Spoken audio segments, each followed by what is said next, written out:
দর্শক, Walton smart fridge presents TVS ইনসাইটে আপনাদের স্বাগত জানাচ্ছি। আমি Riyad Hossain. Walton is a global brand. World class innovation নিয়ে ওয়ালটন এখন দেশের সীমানা পেরিয়ে পৌঁছে গিয়েছে 50টিরও বেশি দেশে। ওয়ালটন, ঘরে ঘরে বিশ্বজুড়ে। দর্শক, গত সোমবার বাজেট আপনারা দেখলেন যে নতুন সরকার, অন্তর্বর্তীকালীন সরকারের অর্থ উপদেষ্টা বাজেট ঘোষণা করেছেন। এই বাজেট নিয়েই বাংলাদেশের মিডিয়াগুলো বিস্তারিত নিউজ করেছে। বিজনেস স্ট্যান্ডার্ডেও এই বিষয় নিয়েই প্রতিবেদন প্রকাশ হয়েছে। তো বাজেটটি আসলে কেমন হলো সাধারণ মানুষের জন্য, ব্যবসা বাণিজ্যের জন্য অথবা করদাতাদের জন্য, এই বিষয়টি নিয়ে আমরা আজকে কথা বলবো। আমাদের সঙ্গে স্টুডিওতে উপস্থিত রয়েছেন বিজনেস স্ট্যান্ডার্ডের ডেপুটি এডিটর জনাব সাজ্জাদুর রহমান। আমরা তার সঙ্গে আজকে আরও বিস্তারিত বিষয়টি নিয়ে কথা বলবো। সাজ্জাদ ভাই, আপনাকে স্বাগত আমাদের স্টুডিও।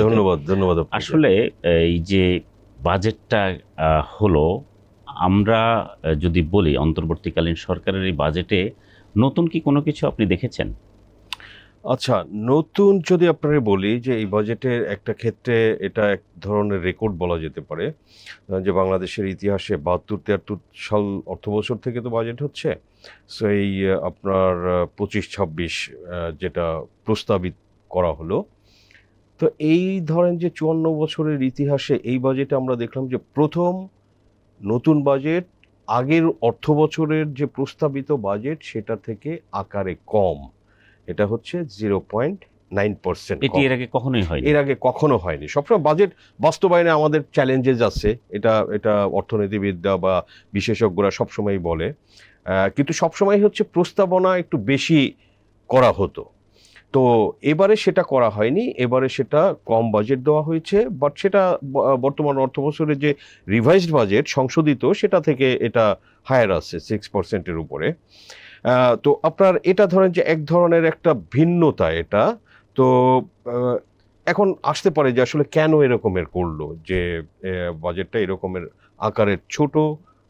এবং আপনি যদি দেখেন যে ইন টার্মস অফ জিডিপি, এটা তো যে বেঞ্চমার্কে এটা ধরেন যে আপনার বিবেচনা করা হয় যে একটা দেশের জিডিপির কত পার্সেন্ট আসলে এই ন্যাশনাল বাজেট, তো সেটাও যদি আমরা দেখি যে এটা 12.7%, এটা আসলে গত 15 বছরের মধ্যে সর্বনিম্ন।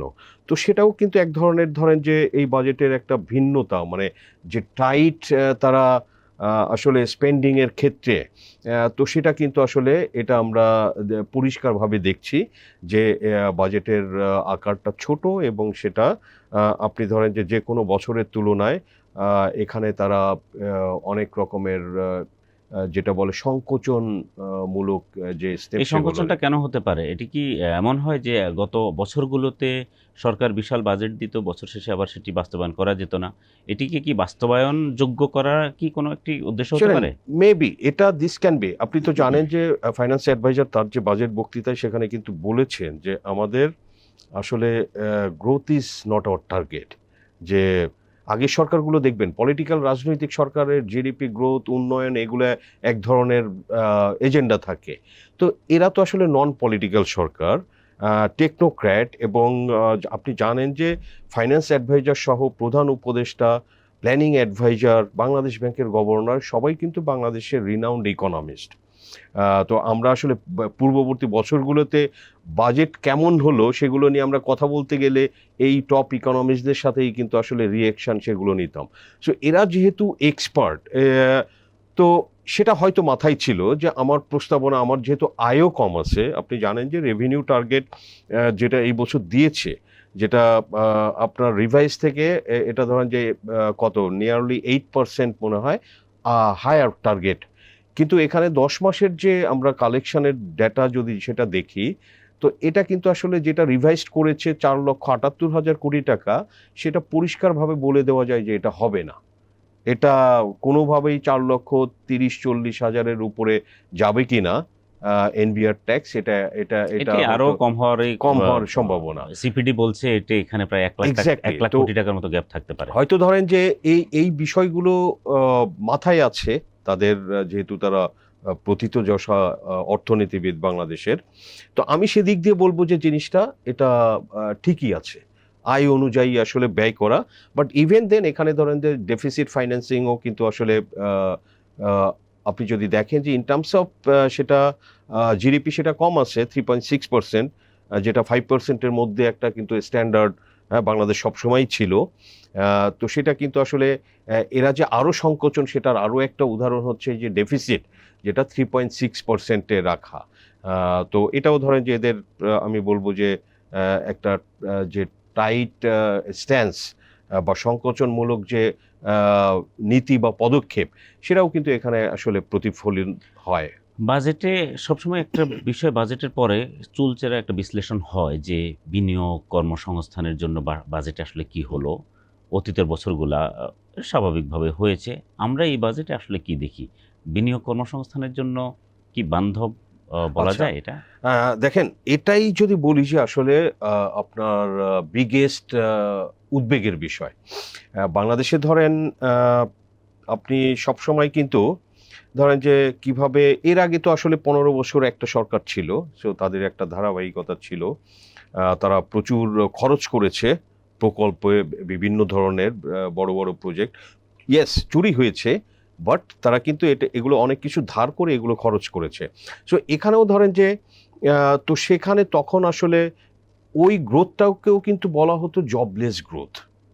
আপনি যদি দেখবেন মনে করে যে আসলে গ্রোথ হচ্ছে এক ধরনের উন্নয়ন ঘটছে, কিন্তু আসলে মানুষের চাকরি কর্মসংস্থান তৈরি হচ্ছিল না।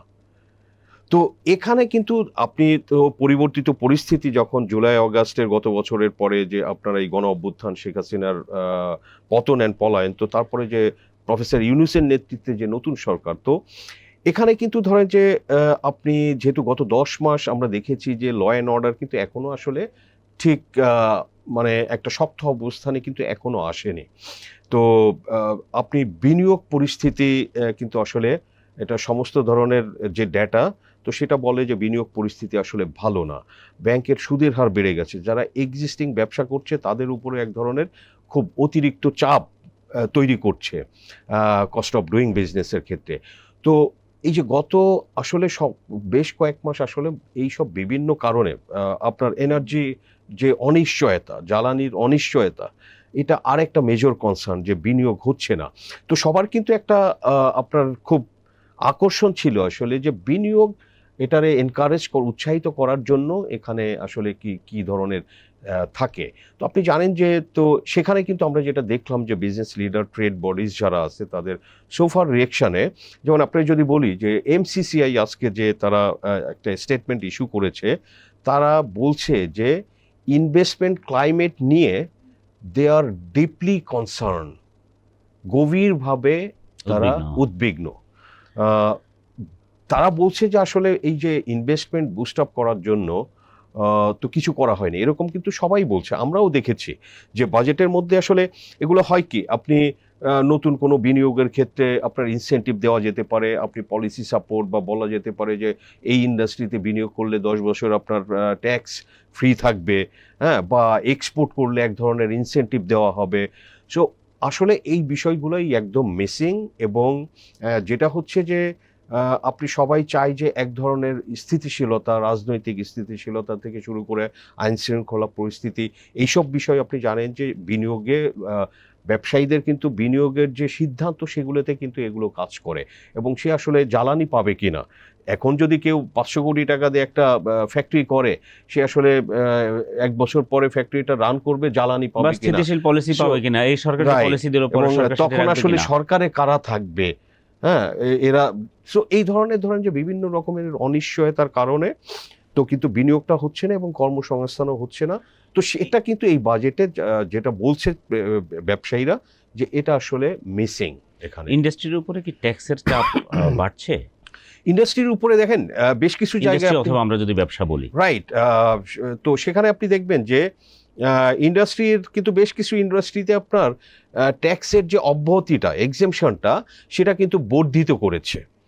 কোনো ক্ষেত্রে তাদের রেটটা কমিয়েছে, কিন্তু রেট সেটা কমিয়েছে মানে ভ্যাটের রেট বা ট্যাক্সের রেট বাড়িয়েছে। রাইট, মানে সে হয়তো তার 15% দিতে হবে না, সে 5% দিতে হবে। বাট যে জিনিসটা করেছে যে এখানে ধরেন যে একটা গুড সাইডের মধ্যে বলবো যে ট্যাক্সের কিছু ক্ষেত্রে তারা এটা 3-4 বছরের সামনের একটা দিয়েছে যে এখানের এই রকমের রেটটা হবে। এই যে এক্সাম্পশন যেগুলো, যে ধরেন যে আপনি বল পয়েন্ট পেন কেউ বানাবে বা স্যানিটারি ন্যাপকিন বানাবে বা ডায়াপার বানাবে, এগুলো বাংলাদেশে অলরেডি ইন্ডাস্ট্রি আছে। সো এদের কিন্তু বলা হয়েছে যে ট্যাক্স এক্সাম্পশনটা 2030 পর্যন্ত এটারে থাকবে। সো এই যে 30 সাল পর্যন্ত একটা ব্যবসায়ী একটা বিনিয়োগকারী কিন্তু জানতে পারলো।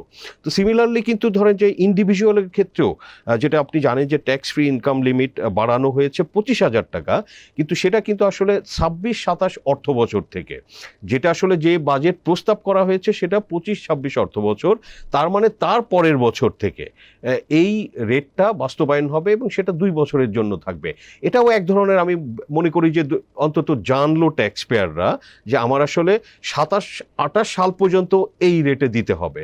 যদি এখানে যেটা ধরেন যে যারা লো ইনকাম গ্রুপ বা যারা আসলে যাদের ইনকাম কম এবং আপনার ট্যাক্স স্ল্যাবের নিচের লেভেলে যারা আসে, আপনি জানেন যে সেটা 5% ছিল।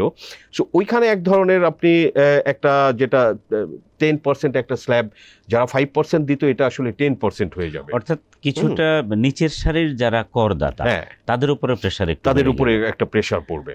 সো এটা আপনি ব্যবসায়ীদের জন্য ধরেন যে আরেকটা যেটা বড় উদ্বেগের বিষয় যে টার্নওভার ট্যাক্সটা, যেটা মিনিমাম ট্যাক্সও বলে। সো এই টার্নওভার ট্যাক্সটা ধরেন যে যেটা 0.6% ছিল সেটারও 1% করে দেওয়া, এবং আসলে এগুলো ফাইনালি সেটেলমেন্টও হয় না, অ্যাডজাস্ট হয় না অনেক ক্ষেত্রে, এবং মানে কার লাভ কত সেটা আসলে না জেনে এই ট্যাক্সটা নেওয়া হয়। যে ওর মাসে 1 কোটি টাকা টার্নওভার, সো তার আসলে 6 লাখ টাকা এখানে ট্যাক্স দিতে হইতো, এখন সেটা 10 লাখ টাকা দিতে হবে। সো ধরেন যে 1 বছর শেষে সেটা আগে 60 লাখ টাকা ছিল, সেটা হয়ে যাচ্ছে এখন 1 কোটি টাকা। কিন্তু দেখা গেল যে at the end of the year আসলে তার যে নেট ইনকামের উপরেই তো ট্যাক্সটা হয়। সো নেট ইনকাম দেখা গেল যে তার আসলে মানে কম এসেছে, তার ট্যাক্স 1 কোটি আসে না, 50 লাখ টাকা আসে। সো বাকি 50 লাখ টাকা এই যে এগুলো আসলে এডিশনাল চলে গেল। তো যেটা বলছে ব্যবসায়ীরা, এটা কিন্তু আসলে একটা আপনার ক্যাশ ফ্লোর উপরে, আপনার খরচের উপরে এগুলোর কিন্তু একটা আসলে নেগেটিভ প্রভাব পড়বে। এটা দেখেছি যে ব্যবসায়ীদের একটা বড় রকমের তারা এটা প্রতিক্রিয়া জানিয়েছে যে এই জিনিসটা তার তাদের মানে চাপ হলো বাড়াবে। আপনার ব্যবসায়ের ক্ষেত্রে আমাদের ট্যাক্সের কিছু জায়গায় আমরা যেটা বুঝলাম যে এনবিআর কিছুটা ইজি করার চেষ্টা করেছে। রাইট, কিছু বিজনেস প্রসেসে সেখানে কিছু তারা আপনি সহজীকরণের আমরা কিছু উদ্যোগ দেখেছি এই বাজেটে। সেটা আপনি দেখবেন যে কাস্টমস অফিসিয়ালরা যেটা পোর্টে এগুলোর আরবিট্রারিলি অনেক সময় ফাইন করে দিত বা তার ডিসক্রিশনের পাওয়ার ইউজ করতো, যেটা আসলে এক সময় ফাইন 400% ছিল, তো সেটা কমিয়েছে 200%। তো এরকম বেশ কিছু জায়গাতে তারা এটার মনে হচ্ছে যে এটা আসলে প্রো বিজনেস কিছু উদ্যোগ, সেটা যদি আসলে এগেইন ঠিকভাবে কাজ করে, অফিসিয়ালদের আসলে এখানে ইন্টিগ্রিটিরও একটা ব্যাপার আছে যে, এবং তার আসলে উদ্দেশ্যেরও ব্যাপার আছে, বাট সেখানে আসলে ডিসক্রিশনারি পাওয়ারটা আপনার অ্যাপ্লাই করার কিছু কিছু জায়গাতে আসলে সুযোগটা কম, বা এখানে হয়তো একটু অ্যাকাউন্টেবিলিটি বাড়বে। আলটিমেটলি সেটা আসলে আপনার ডুইং বিজনেসে এটা আসলে পজিটিভলি প্রভাব ফেলতে পারে, এরকম আমরা এটা কিছু গুরুত্বপূর্ণ দেখেছি। বিষয়। অর্থাৎ আপনার যেখানে ব্যবসায়ের ক্ষেত্রে ট্যাক্সের বাইরে যে প্রতিবন্ধকতা আছে সেগুলা তারা হ্যাঁ, যতটুকু একটু দূর সম্ভব করার। ইজি করার চেষ্টা Right. করেছে। বাট একই সময় আমরা যেটা খেয়াল করলাম যে ব্যবসায়ীর উপর আসলে বেশ কিছু জায়গায় ভ্যাট বা ট্যাক্সের প্রেশারও চলে এসেছে। আপনাকে ধন্যবাদ আমাদের এই আলোচনায় যুক্ত হবার Right. জন্য। Thank প্রিয় you. দর্শক, আজ এ পর্যন্তই। আমাদের অনুষ্ঠান যদি ভালো লাগে তাহলে লাইক, কমেন্ট, শেয়ার করবেন। টিভিএস এর সঙ্গে থাকুন। আপনাদের ধন্যবাদ।